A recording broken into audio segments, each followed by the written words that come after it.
Hello everybody and welcome back to the Fortress of Solitude. Today we're going to be talking about The Ultimates issue 23 written by Dennis Camp with art and colours by Stipan Morian and letters by Travis Lanham. Thor's adventures into the Nine Realms are revealed as Thor and Sif battle unending wars across them. Backing them is Surtur, who thanks to Thor's deal helps him battle Loki, who thanks to his armies being able to get into Asgard unseen, he raids the armories and treasure vaults, unleashing many of the realm Eternals' weapons and curses, like Magog, the being made up of a billion beings, and the Destroyer armor, who grows in size to fight Surtur head-on. Finally getting to check into Thor and Sif's adventures feels great, since it feels like such a long time ago we got that issue where Thor made the deal with Surtur. That was quite a while ago. Lots happened since then. So it feels like we should have gotten to see them a little bit more before this, and it feels like a lot of the Thor content got kind of sidetracked, or maybe there was meant to be a Thor book, but that never came to be, being the series is finishing up. But it's great that they're back.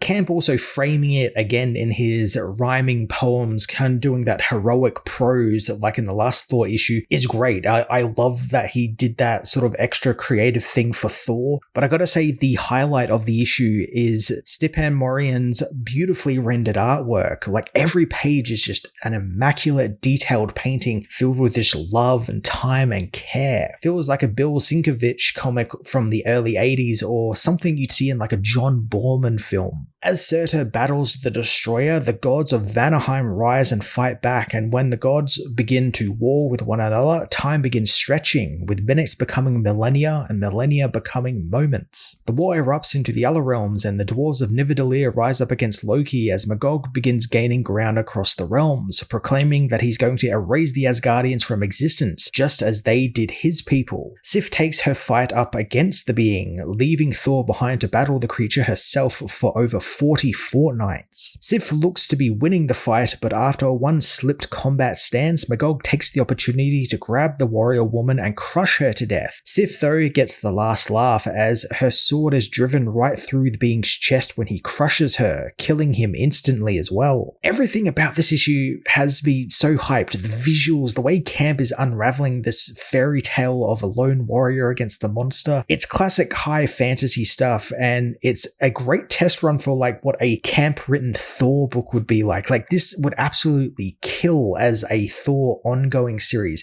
and also kind of bring back the great high fantasy sword and sorcery stuff that I feel Thor has been lacking a little bit as of late. Like, I've never really gotten that stuff since Donny Cates was writing the book a while back. As Sif dies, she isn't alone, as she is met by Valkyries who welcome her into their ranks. Thor soon learns of Sif's death, and in his grief he becomes the Allstorm, a grand storm that lingers over Asgard and the realms, bringing rain, hail and floods. I love how Camp paints Thor as a child who doesn't really know how to regulate his emotions, and that makes sense. Thor was raised, basically in captivity for most of his life. So he wouldn't know, how to do social interactions or how to, process grief and happiness and sadness and all that. And we saw that a little bit earlier on in his other stuff where he felt very detached from everyone around him. And I like that that's shown here, where when he finds out that the woman he loves is now no longer around, he just has basically a god-sized hissy fit. Thanks to Sif's death, Surtur realizes it's time to stop playing around and summons Fenris, the Age-Ender, freeing them from their chains to end the universe and bring forth Ragnarok. Meanwhile, in Alfheim, the elves turn on the Agents of Hand overseeing their captivity, attacking the Hand Agents with the tools they gave them to put misinformation out into the world, finally getting to be creative and write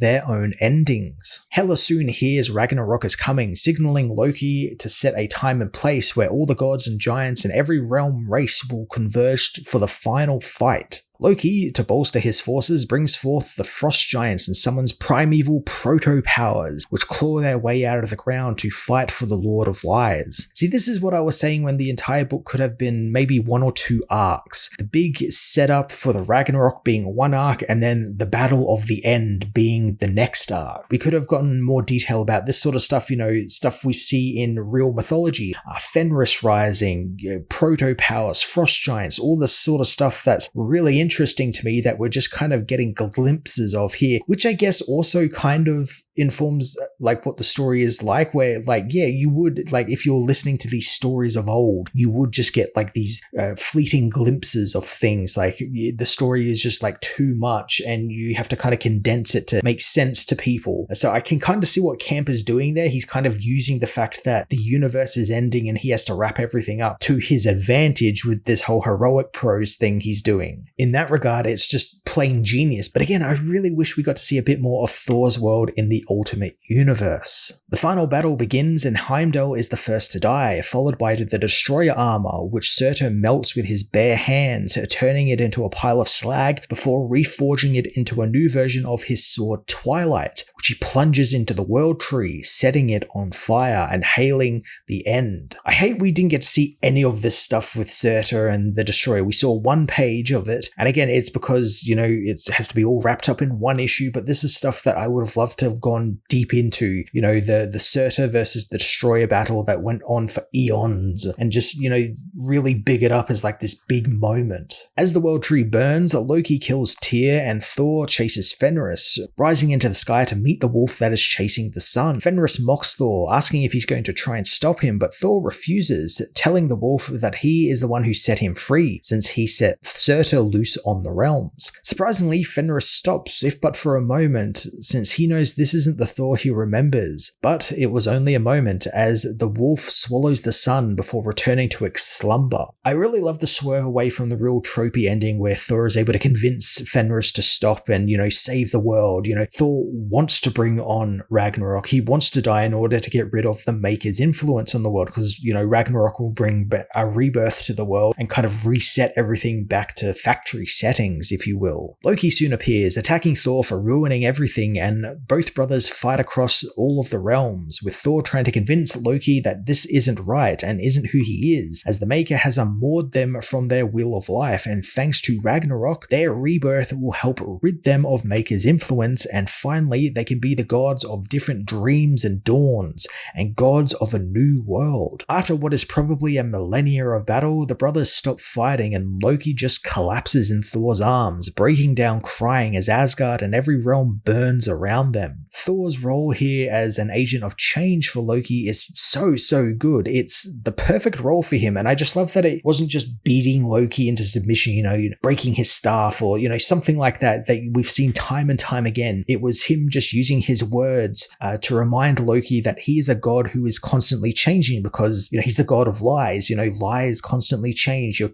having to keep evolving. And I like that Thor mentions that. It's like, you are someone who lies and cheats and steals. That means you're constantly moving and changing and evolving. And the Maker being here is stopping that from happening. So you're not fulfilling your full potential, with the Maker here subduing everything and making everything just like him, almost sometimes literally, in the case of the world he's created in the Latveria time bubble. I just love how, like, simply Camp puts it here with Thor trying to convince Loki. You know, Maker is making everything the same, and Loki should not like that, because Loki does not like everything to be the same. Everything has to change. And there's also that kind of meta commentary there of, like, you know, the old gods, the gods of old, the older generation, you know, leaving the world for the newer generation and letting them, you know, kind of take control and take power for a while. It's a cycle, it has to keep happening. As the realms burn, Loki knows that they were once gods of hammers and swords and storms, and there was a time where the old gods lived, but now the old gods are dead,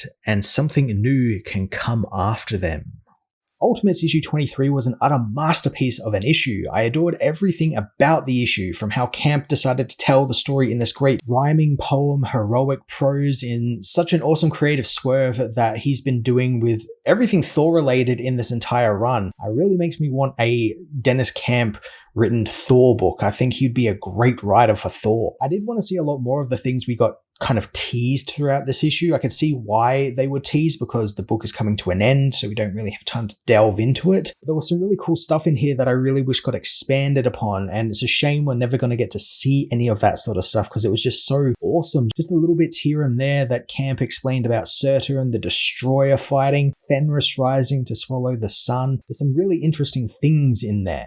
But what we got was incredibly engaging, and Stipman Moran's just brilliant artwork brought it to life just wonderfully. If this is all we're going to get of Thor from now on, we don't really get to see anything more of him in the coming pages of Ultimates or Ultimate Endgame, I'm kind of okay with that. This is kind of a cool ending for him. You know, he dies in Ragnarok, and I think that's kind of a fitting end for this Thor.